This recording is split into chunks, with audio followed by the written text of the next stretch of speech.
তো হ্যালো বন্ধুরা, কেমন আছো সবাই? আশা করি সবাই ভালো আছো। তো আপনারা দেখছেন আপনাদের পছন্দের এবং ভালোবাসার চ্যানেল রনি বার্ড লাভার। তো বন্ধুরা, আজকের এই ভিডিওতে আমি কথা বলবো যারা নতুন বাজরিকার পাখি পালন করতে যাচ্ছ তাদের একটা বিষয়, এটা খুব জানা গুরুত্বপূর্ণ, জানা দরকার অবশ্যই। কেননা যখন নতুন পাখি তোমরা কিনতে যাবে তখন বেশিরভাগ দেখা যায় তোমাদের ঠকিয়ে দেয়।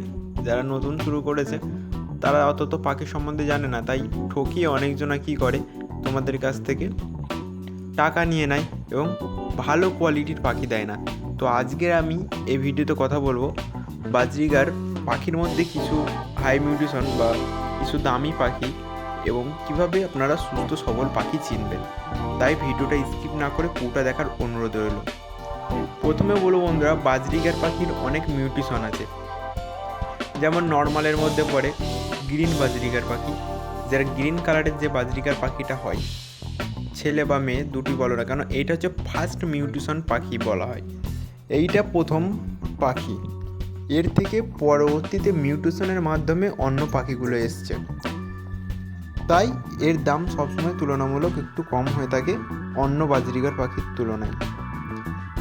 আর এর দাম হয়ে থাকে বর্তমানে 250 টাকা বা 220 থেকে তোমরা 200 থেকে 250 টাকার মধ্যে পেয়ে যাবে। বা কোয়ালিটি হিসাবে সবসময় পাখির দাম হয়, একটু ধারি হলে দামটা একটু বেশিও হতে পারে, একটু বাচ্চা হলে দাম আরও কম হতে পারে, এরকম কিন্তু হয়ে থাকে।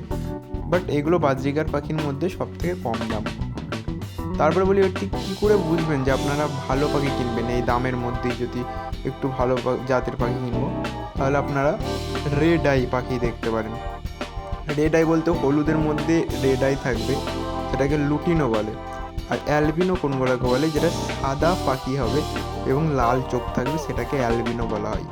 এই জাতের পাখিগুলোর একটু তুলনামূলক দামটা একটু বেশি হয়, অল্প একটু দাম বেশি হয়, কিন্তু ওই দামই অনেক সময় দেখা যায় পাখি অনেক দিয়ে দেয়।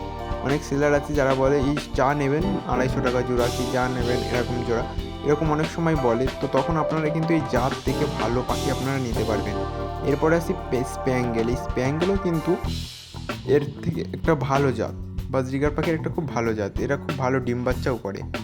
স্প্যাঙ্গেল পাখি আবার কী করে চিনবেন? আপনাদের মাথায় আসতে পারে যে স্প্যাঙ্গেল পাখিটা আবার কীরমভাবে চিনব।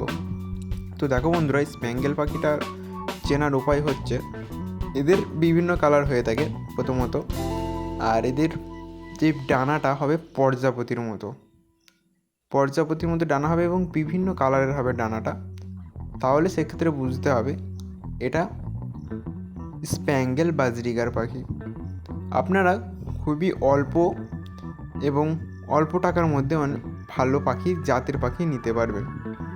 এবার দেখা যায় অনেক সময় যারা সেল করেন পাখি, তারা কিন্তু অনেক ঝিমানো পাখি দিয়ে দেয়, অনেক সময় পাখি দিয়ে দেয়। তো সেগুলো অবশ্যই নিজেকে খেয়াল করে নিতে হবে। দেখো বন্ধুরা, ইউটিউবে অনেকেই বলবে যে এরমভাবে পাখি কিনবেন, এরমভাবে, কিন্তু পাখিটা কিনবেন কিন্তু আপনাকেই পাখিটা কিনতে হবে। তাই অবশ্যই আপনি ভালো করে ভাবে দেখে নেবেন, না হলে আপনাকেই পস্তাতে হবে। আপনি সুন্দরভাবে দেখে নেবেন যে পাখিটা কীভাবে চলাফেরা করছে কিনা, ভালোভাবে উড়ছে কিনা, তার ডানায় কোনো আঘাত আছে কিনা, তার পায়ের আঙুলগুলো ঠিক আছে কিনা। অনেক সময় দেখা যায় বাজরিগার পাখি যেখানে খাঁচায় রাখা হলে অনেক সময় ইঁদুরে পা কেটে দেয়। তো সেক্ষেত্রে দেখা যায় সেই পাখিগুলো বাজারে নিয়ে আসা হয় বিক্রি করার জন্য। তাই সেই পাখিগুলো অনেক সেলার আছে যারা বিক্রি করে, তো সেই বিষয়গুলো খুবই ভালোভাবে লক্ষ্য রাখতে হবে। আর বাজরিগার পাখির কীভাবে কী করালে কীভাবে পাখি সুস্থ থাকবে, সেই বিষয় নিয়ে প্রত্যেকটা আমাদের চ্যানেলে ভিডিও দেওয়া আছে, চাইলে আপনারা দেখাতে পারেন। আর এর পরবর্তী ভিডিওটা আপনারা কোন বিষয়ে চান, তো অবশ্যই সেই বিষয় নিয়ে কমেন্ট করবেন। তো দেখা হচ্ছে পরবর্তী ভিডিওতে। তো ভালো থাকবেন, ততক্ষণের জন্য সুস্থ থাকবেন। Thank you.